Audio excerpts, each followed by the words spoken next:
लीजिए छात्रों, सुबह के आपके 7 बज चुके हैं और 7 बजे विषय देखिए आपका सामाजिक विज्ञान वार्षिक परीक्षा 11 मार्च का पूरा पेपर आपका लेके आ चुका हूँ। क्या बात है सर, क्या बात है सर, क्या बात, ये बात है। फटाफट इसे आपको यहाँ पे देखिए 2 से 3 घंटे में रट लेना है, जिससे आपके पूरे 60 में से 60 नंबर आ सके। सबसे पहले देखिए आपका इसमें आता है बहुविकल्पी क्वेश्चन 1 से लेके आपके 5 तक। निर्देश में आपका वही सिंपल सा है, देखिए आपको सही विकल्प का चयन करना है और आपको उत्तर पुस्तिका में लिखना है जो आपका सही होगा। पहला क्वेश्चन दिया है देखिए, सन 700 से 1700 ईस्वी के बीच हुए परिवर्तनों में नई आपका प्रौद्योगिकी के अंतर्गत सिंचाई में प्रयोग किया जाने वाला आपका कौन सा है। ऑप्शन में देखिए नहर, तालाब, रहट और आपका नलकूप दिया है। राइट आंसर देखिए आपका हो जाएगा सी नंबर, आपका रहट हो जाएगा। सेकंड क्वेश्चन देखते हैं, आपका लिखा है चित्तौड़गढ़ किला का आपका स्थित है, क्या आपका मध्य प्रदेश में है, गुजरात में, राजस्थान में या फिर देखिए आपका बंगाल में। तो देखिए आप जानते हैं कि चित्तौड़गढ़ आपका जो है कहाँ पे आपका राजस्थान में है और आपका पाठ भी दिया हुआ है, ठीक है, चित्तौड़गढ़ के नाम से, तो इसीलिए आपका आंसर जो है इसमें सी नंबर हो जाएगा। तीसरा क्वेश्चन देखो, बंगाल की खाड़ी भारत के किस दिशा में बहती है। तो यहाँ पे देखिए बंगाल की खाड़ी आपका कहाँ है, ये आपका है देखिए पूर्व दिशा में है, ठीक है। तो यहाँ पे एक आपका हो गया खंबात की खाड़ी जो आपका पश्चिम दिशा में है, पूर्व में आपका यहाँ पे क्या है बंगाल की खाड़ी। तो आपको इसमें देखिए ऑप्शन में दिया है, उत्तर में तो आपका हिमालय है, पूर्व में क्या हो जाएगा आपका यहाँ पे आपका हो जाएगा बंगाल की खाड़ी, और दक्षिण में देखिए अगर आपसे पूछे यहाँ पे, ठीक है, तो यहाँ पे जो आपको जो है इसमें इसको छोड़ देते हैं। चलिए आंसर की अगर हम बात करें तो आपको यहाँ पे सही आंसर जो है आपका बी नंबर हो जाएगा, बंगाल की खाड़ी, ठीक है। चौथा देखिए जनसंख्या घनत्व कहलाता है, तो आपका यहाँ पे एक विशेष क्षेत्र में बसे हुए लोग या फिर 1 वर्ग किलोमीटर में बसे हुए लोग, अधिक जनसंख्या वाले लोग या फिर देखिए शहरी क्षेत्रों में बसे हुए लोग। तो देखिए आपका जनसंख्या घनत्व तो आपको जो कहलाता है कि 1 वर्ग किलोमीटर में, यानी जितने आपके लोग बसे होते हैं वही आपका इसका कहलाता है जनसंख्या घनत्व, ठीक है। चलिए जैसे अगर कोई आपसे पूछे कि मध्य प्रदेश की जनसंख्या घनत्व कितना है, तो आपका यहाँ पे है लगभग आपका 237 लोग रहते हैं 1 वर्ग किलोमीटर में। चलिए पांचवा देखते हैं, सार्वजनिक स्वास्थ्य सेवाओं का संचालन किया जाता है किसके लिए, निजी चिकित्सा द्वारा, महिला स्वास्थ्य सहायता समूह द्वारा। तीसरा देखिए कि ऑप्शन में क्या दिया है, सरकार द्वारा। चौथा आपका लिखा है सहकारी संस्था के द्वारा। तो देखिए आपका सार्वजनिक स्वास्थ्य की बात कर रहा है, तो इनका आपको जो संचालन होता है वो आपको किया जाता है। तो देखिए आपका इसमें राइट आंसर हो जाएगा सी नंबर, सरकार के द्वारा। चलते हैं आपका देखिए 6 से आपके 10 तक क्वेश्चन इसमें आपको रिक्त स्थान देखने को मिलेंगे। निर्देश में आपको दिया है देखिए, इनमें आपको एक अंक आपको यहाँ पे भी मिलेंगे। क्वेश्चन नंबर 6 देखिए, संग्राम शाह के पुत्र दलपत ने रानी यहाँ पे रिक्त स्थान के साथ विवाह हुआ। तो आपका संग्राम शाह के जो पुत्र थे दलपत राय, उनका किसके साथ विवाह हुआ, तो आपका आंसर हो जाएगा रानी दुर्गावती के साथ इनका विवाह हुआ था, ठीक है, लिख दीजिएगा। इसके बाद आपका 7वां क्वेश्चन होता है, रामानुज विष्णु भक्त डैश डैश से प्रभावित हुए। तो किन से प्रभावित हुए, तो आपको देखिए इसमें लिखा है अलवारो से, ठीक है, अलवारो आपको इसमें आंसर करना है। इसके बाद देखिए नेक्स्ट क्वेश्चन आपका दिया गया है 8वां, महासागरों एवं समुद्रों का जल क्या होता है। देखिए तो आपका यहाँ पे खारा होता है, ठीक है, लबड़ भरा होता है, क्योंकि पूरे आपके समुद्र के पानी में जो है मीठा आप पी नहीं सकते उसमें, ठीक है। तो आपको यहाँ पे आंसर खारा करना है। अगला क्वेश्चन देखिए 9 नंबर का, वे बीमारियाँ जो एक व्यक्ति से दूसरे व्यक्ति में फैलता है कौन सा बीमारी कहलाता है, तो आपका कहलाता है ये संक्रामक बीमारी, ठीक है, आंसर कर लीजिएगा। इसके बाद कॉपी पर लिखते जाइए, स्क्रीनशॉट कर लेना। और इसके बाद क्वेश्चन देखिए 10वां, डैश डैश द्वीप प्रशांत महासागर के दक्षिण में स्थित एक छोटे से द्वीपों पर समूह का आपका भाग है, ये आपको बताना है। तो कौन से द्वीप की बात कर रहा है, तो आपका आंसर यहाँ पे लिख देना है समूह द्वीप, ठीक है। चलिए इसके बाद आपका चलते हैं नेक्स्ट क्वेश्चन पर। आता है आपका 11 से लेकर आपके 16 तक क्वेश्चन अति लघुत्तरी क्वेश्चन। इनको आपको जो है 2 नंबर के आपको इनमें मिलेंगे और इनको 1 या 2 वाक्यों में इनको आंसर लिखना है, ठीक है। क्वेश्चन देखना क्या लिखा है, समुद्री पुलिन का निर्माण कैसे होता है। आपको इस क्वेश्चन का आंसर आपको मैं दूंगा और समझाऊंगा भी। क्वेश्चन देखिए बार बार दिया है, गंगा नदी के तट पर स्थित प्रमुख शहरों के नाम लिखिए। कोई आपको 4 ही लिखना है, 2 नंबर क्वेश्चन है, आप चाहो तो इसमें देखिए 4 पूछा गया है तो आपको 4 ही लिखना है। इसके बाद देखो आपका 13वां, सहारा रेगिस्तान में पाए जाने वाले जीव जंतु के नाम पूछा गया है। और इसके बाद क्वेश्चन 14 नंबर में देखिए, भारतीय लोकतंत्र का आधार स्तंभ किसे कहा जाता है, ये बताना है। 15वां देखिए, वर्ष 1961 की जनगणना के अनुसार पुरुष और महिला साक्षरता आपका दर प्रतिशत आपको लिखना है। 16वां क्वेश्चन देखिए, संसार के सबसे बड़े कपड़ा बाजारों में से एक भारत किस राज्य में आपका देखिए यहाँ पे किस राज्य में स्थित है। तो यहाँ पे पूछा गया है कि कपड़ा बाजार भारत में सबसे बड़ा आपका जो है किस राज्य में स्थित है, इसको बताना है। इसके बाद चलिए पहले हम अति लघुत्तरी क्वेश्चन के आंसर प्रोवाइड करा देते हैं। क्वेश्चन आपका यहाँ पे मिलेगा, इसका आंसर यहाँ से देखिए, ठीक है।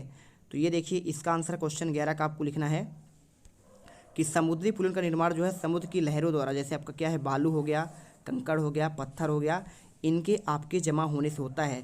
और यह तटों पर समुद्री धाराओं जैसे ज्वार भाटे का आपका प्रक्रिया होता है ना, पानी समुद्र का आपका जल क्या होता है, एक बार जब उठता है ऊपर जाता है और एक बार नीचे आता है, इसे ही कहते हैं आपका ज्वार भाटा। तो आंसर कर लेना। इसके बाद देखो 12वां क्वेश्चन पूछा गया है कि गंगा नदी तट पर कौन सा आपका शहर है। तो देखिए पहला आपका यहाँ पे हरिद्वार है ना, और इसी के साथ देखिए आपको कानपुर भी बसा हुआ है गंगा नदी के किनारे। इसके साथ आपका वाराणसी हो गया, कोलकाता हो गया, ठीक है। तो यहाँ पे आपको ये आंसर करना है। क्वेश्चन 13 में पूछा गया था रेगिस्तान में पाए जाने वाले जीव जंतु कौन कौन से हैं। तो पहला देखिए, क्योंकि आपका देखिए वहाँ पर बालू होता है तो वहाँ पे सबसे ज़्यादा क्या पाए जाते हैं, आपका ऊँट पाए जाते हैं। साथ में फेननेक आपका लोमड़ी पाई जाती है, और रेगिस्तानी आपका छिपकली, और रेत में रहने वाले आपके सांप पाए जाते हैं। क्वेश्चन देखिए 14 नंबर का आंसर कैसे लिखना है, आपको लिखना है भारतीय लोकतंत्र का आधार स्तंभ क्या है। तो देखिए संविधान जो है ना, हमारे भारतीय लोकतंत्र का आधार स्तंभ क्या कहलाता है, संविधान कहलाता है, ठीक है। तो यहाँ पे आपको ये आंसर करना है। और ये देश की शासन प्रणाली कैसे चलेगी, कैसे हमारा कानून व्यवस्था चलेगा, इसके बारे में पूरा लिखा होता है। इसके बाद चलते देखते हैं आपका 15 क्वेश्चन। वर्ष देखिए 1961 के अनुसार यहाँ पे पूछा गया कि पुरुष और महिला का साक्षरता दर क्या है, ठीक है। तो देखिए 1961 में जो है पुरुष आपका साक्षरता था 40.4% और महिला का था देखिए 15.3, यानी महिला देखिए काफ़ी कम पढ़ी लिखी हुई थी, लेकिन पुरुषों का आपका यहाँ पे देखा जाए दर तो ज़्यादा था। क्वेश्चन देखो 16 क्या दिया है, संसार के सबसे बड़े कपड़ा बाज़ारों में से आपका कौन सा राज्य है। तो देखिए आपका जो गुजरात है, आपने देखा होगा कि हमारे मध्य प्रदेश से बहुत सारे यहाँ पे जो है ना, आपके फैमिली में जो है, आपके चाचा हो गए, आपके कोई भी आपका रिश्तेदार हो गया, वो कहाँ जाते हैं, सूरत जाते हैं कपड़ा मिल में काम करने के लिए। तो इसलिए देखिए जिसे आपको यहाँ पे लिखा भी गया है कि सूरत को टेक्सटाइल मार्केट भी कहा जाता है। तो आपको इस प्रकार से आंसर समझ कर लिखना है, ठीक है। चलिए अगला क्वेश्चन आपको दिखाते हैं। पहले क्वेश्चन देख लो एक बार, इसके बाद आंसर दिखाएंगे। लघुत्तरीय क्वेश्चन आता है 17 से आपकी 22 तक। इसमें से आपको 40 से 50 शब्दों में इनका आंसर लिखना है। सभी को आपको 3 अंक दिए जाएंगे। क्वेश्चन पढ़ते हैं, देखिए, अरे यार, चलिए देखते हैं। क्वेश्चन 17 लिखा है, मुगल साम्राज्य की राजस्व व्यवस्था का कोई आपको 3 विशेषता बताना है, ठीक है। तो आपको यहाँ पे विशेषता बताना है। 18वां क्वेश्चन दिया है, जहांगीर ने अपने संस्मरण में बंजारों के बारे में क्या लिखा था, ये क्वेश्चन है। 19वां देखिए, सैल किसे कहते हैं और सैलों के आपके प्रकार का उदाहरण आपको बताना है, ठीक है। क्वेश्चन 20वां देखिए, पवन किसे कहते हैं, पवनों के आपका मुक्ता कितने भागों में विभाजित किया गया, ये बताना है। क्वेश्चन 20वां दिया है, पक्की दुकानों में से मिलने वाला सामान महंगा क्यों होता है, आपको ये बताया गया है। और ऑनलाइन खरीदारी कैसे की जाती है, इसके बारे में पूछा गया है। चलिए अब देख लेते हैं 17 से आपके 22 तक के क्वेश्चन के आंसर।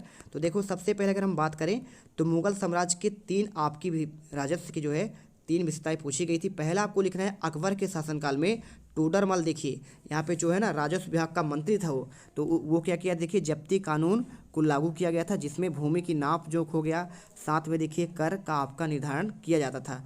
इसमें दूसरा पॉइंट आपको लिखना है, कर का भुगतान जो है नगद होता था या फिर अनाज के रूप में किया जाता है। तो आप ध्यान से सुनते जाओ, कॉपी पर लिख लो, आपको सारी चीज़ें याद हो जाएगा।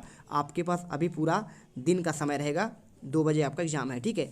तीसरा देखिए, राजस्व संग्रहण के लिए जागीरदारी प्रथा भी आपका क्या थी, आपका प्रचलित थी, ठीक है। ये आपको 3 हो गए, 3 ही पूछा गया था, बस आपको 3 आंसर कर देना है। चलिए देखते हैं क्वेश्चन का आंसर कैसे लिखना है। देखिए, जहांगीर ने अपने संस्मरण तुजुक ए बाबरी में बंजारों के व्यापार और परिवहन का देखिए प्रमुख आपका महत्वपूर्ण अंग बताया। उन्होंने लिखा कि बंजारे अपने पशुओं के साथ यहाँ पे विभिन्न स्थानों पर अनाज सामान पहुँचाते थे, जिसमें साम्राज्य का व्यापार सुचारू रूप से चलता था, ठीक है। क्वेश्चन देखिए उन्हें से पूछा गया, सैल के आपके कितने प्रकार होते हैं। तो देखिए कठोर प्राकृतिक पदार्थ होते हैं जो पृथ्वी की ऊपरी परत बनाते हैं, इनमें 3 प्रकार होते हैं। देखिए अग्नेय सैल, जिसे आपका ग्रेनाइट आपका उदाहरण हो गया। दूसरा देखिए आपका परतदार सैल, अवसादी सैल बोलते हैं, जिसे बलुआ पत्थर। तीसरा आपका देखिए रूपांतरित सैल, जैसे आपका संगमरमर, ठीक है। चलिए 20वां देखिए, वायु का धरातल पर गतिशील रूप आपका पवन कहलाता है। पवनों के मुक्ता देखिए 3 भागों में विभाजित किया गया है। पहला आपका देखिए स्थायी पवन, जैसे व्यापारिक पवन। दूसरा देखिए मौसमी पवन, जैसे आपका मानसून। तीसरा आपका हो जाएगा देखिए जैसे आपका लू हो गया, ठीक है। आपको ये उत्तर करना है। क्वेश्चन देखो 21वां, यहाँ पे पक्की दुकानों से मिलने वाला सामान महंगा किया है। तो देखिए क्योंकि वहाँ किराया, बिजली, श्रमिकों का वेतन और अन्य खर्चे अधिक होते हैं। इसके अलावा ब्रांडिंग और गुणवत्ता नियंत्रण के कारण वस्तु आपकी महंगी होती है। 22वां देखिए, ऑनलाइन खरीदारी करते समय किसके माध्यम से की जाती है। तो आपका इंटरनेट के माध्यम से की जाती है। इसमें ग्राहक किसी ई कॉमर्स वेबसाइट जैसे मकान देखिए अमेजान, फ्लिपकार्ट और जाकर वस्तु का चयन करता है और भुगतान करता है, फिर सामान उसे डिलीवरी के माध्यम से प्राप्त होती है। इसके बाद देखो अब आपका आता है 22 से क्वेश्चन, यहाँ पे दीर्घ उत्तरी वाले क्वेश्चन 23 से आपके 26 तक। इनमें आपको 75 से 100 शब्दों में लिखना है, 5 अंक आपको मिलेंगे। शेरशाह सूरी की शासन व्यवस्था का वर्णन करना है।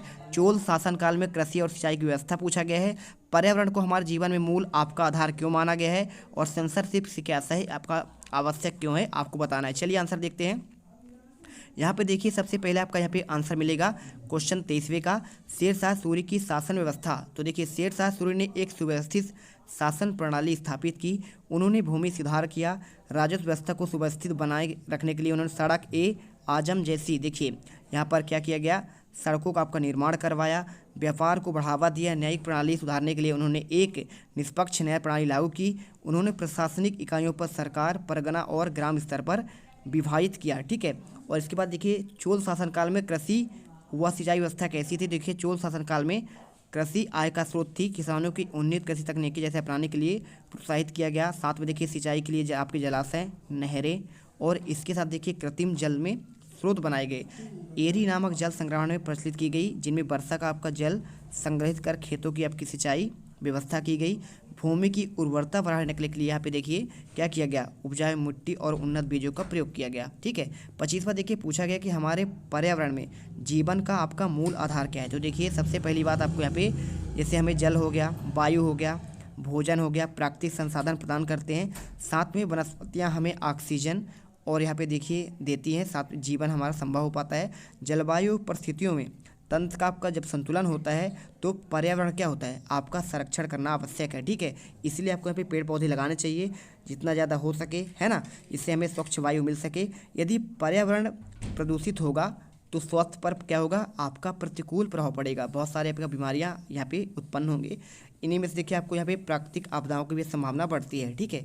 26वां देखिए पूछा गया था सेंसरशिप से क्या आशय है और यह क्यों आवश्यक है। सिंपल सा क्वेश्चन देखिए, सेंसरशिप का अर्थ क्या होता है, किसी जानकारी, समाचार, जैसे आपका फिल्म हो गया, है ना, तो उसके पहले जो है कोई आपका फिल्म जब रिलीज होती है तो यहाँ पर देखिए एक बोर्ड होता है, बोर्ड के माध्यम से देखा जाता है कि क्या ये जनता के लिए जो है यहाँ पे सही है कि नहीं है, तो उसमें देखिए आपका सर्टिफिकेट दिया जाता है, वही आपका लिखा है, ताकि देखिए अनुचित और भ्रामक सामग्री का प्रचार आपका ना हो। यह आवश्यक हो इसलिए होता है क्योंकि इससे समाज में अशांति फैलाने वाले गलत सूचना को रोका जा सके। साथ में सेंसरशिप का उपयोग आपका जो होता है देखिए अश्लील, हिंसा, सांप्रदायिकता और यहाँ पे राष्ट्र विरोधी विचारों के प्रसार को रोकने के लिए बनाया गया। तो आपको देखिए इस प्रकार से पूरे क्वेश्चन का आंसर आपको बता दिए गए हैं और आई होप अब आप इस क्वेश्चन पेपर को पढ़कर आसानी से पूरे 60 में से 60 नंबर लेके आ पाएंगे। तो मिलते हैं आपके एक नेक्स्ट आपके धमाकेदार वीडियो पर। जय हिंद, जय भारत।